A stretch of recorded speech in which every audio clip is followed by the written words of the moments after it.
Alright YouTube, this is Hozal121 back with a deck tech, actually more of an update. I am updating my Restore Balance deck. The deck's went through many changes. I've actually cut black out altogether.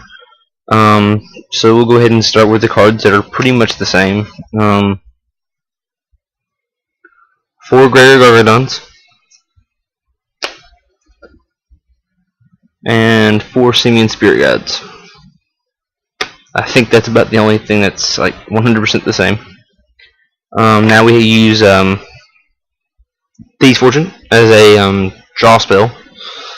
That way we can send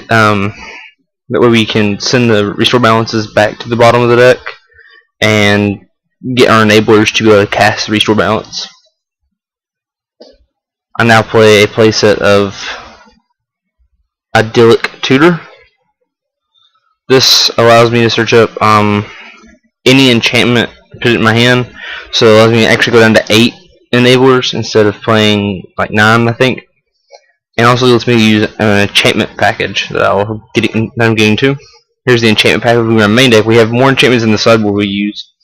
We have 1 Ghostly Prison to ward off against aggro decks. Ghostly Prison says creatures can't attack you unless their controller pays 2 for each creature he or she controls attacking you. So I mean, it can hold off especially if you're rafting with our lands, and even if they do have creatures, they probably still can't play them. We have a Blood Moon and March of the Machines.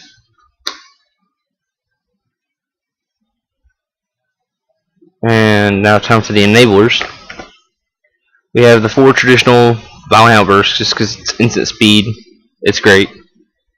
And then now we cut Demonic Dread and went to a full playset of Ardent Plea, because Ardent Plea is an enchantment. So this allows us to cast the enchantment and cast Idyllic Tutor, get Ardent Plea, Cascade, Restore Balance, and so on and so forth.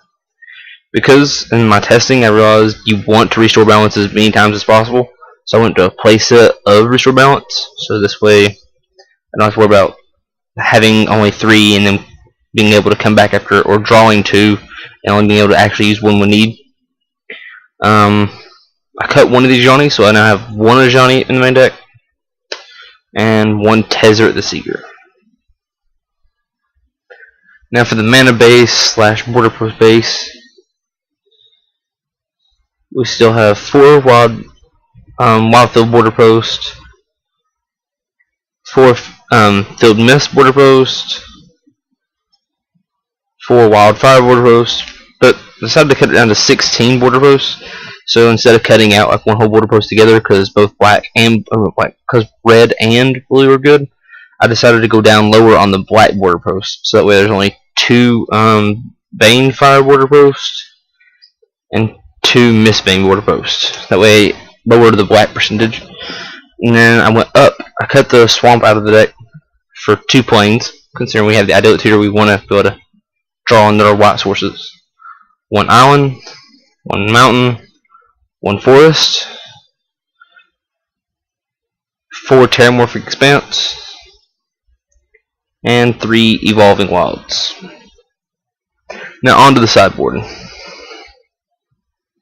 the sideboard we run actually another enchantment package to help win against the say controlling long drag out games, games that they don't really care about my Restore Balancing, or they can counter it and they'll still just come over the top and kill me. I actually have a Symbol the Legion. I have a Symbol Legion, that way I can actually drop it,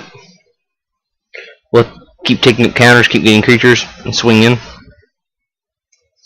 We have Curse of Echoes for the same matchup, that way I can counter their spells. 1 Oblivion Ring, you never know what you'll need to hit. 2 Leyline of Singularities, this is for the Splinter Twin combo. What it does, it turns all their copies into legendary, so they just wind up losing everything. And then 2 Leyline Voids. I did have 3 in the board, but I realized I can probably find some way of casting it, and I have the Idyllic Tutor search it. We have another Ajani in the sideboard in case we need it. 1 Batterskull, 2 Beast Withins, 2 Ingot Shearers, Yeah, that didn't show it very well. 2 ingot chewers and 2 dismembers. Alright, so explain some of the enchantments a little bit. Let me explain the dismember. Dismembers for more removal for the early aggressive decks that can just start swinging. I'll bring in the dismembers that way I can. It's a 1 mana costing removal spell, but I lose 4 off. And the same as the Beast Withins. Ingot Chewer is a kind of the same thing, but only if I'm playing Affinity or playing against other decks with enchantments. Batter Scroll is another deck I bring against the very long, grindy control decks, because I can pay 5, bounce it, or I can actually just kill it and then bounce and then play. I can raft the board, let them keep 1 creature, or I lose my creature, keep my Batter Scroll, bounce it, play it, and keep attacking with it. The Johnny's just for like aggressive decks I need to bring in against because of his 3 damage. And that's it for the deck. When I played in the tournament, the modern tournament we had recently at the shop, I went. What was it? It's been a week or two. I think it was 5-0 or 6-0. Won the whole thing because all the decks that I play are either Affinity, Tron, or Splinter Twin. Or Storm. And just my sideboard just kind of hits all of those. And there's occasional control decks, but there's no Scape Shift and there's no Pod. I think I played 1 Pod deck. But pretty much is always the same deck. So I made a deck that's that can pretty easily beat those decks. And I know it's pretty general of those decks, but Tron has to have the lands or you win. I mean, I think this deck's even really good against Scape Shift, even though I didn't play it. I was hoping to play Scape Shift just so I can see how good it is, because Scape Shift has to have Valakut. So on the stack of their Scape Shift, when they Scape Shift, you can Violent Outburst and just win the game that way, because no matter what they go get, they can still they'll still lose, because they have nothing to sacrifice, and they're all out lands, and yeah.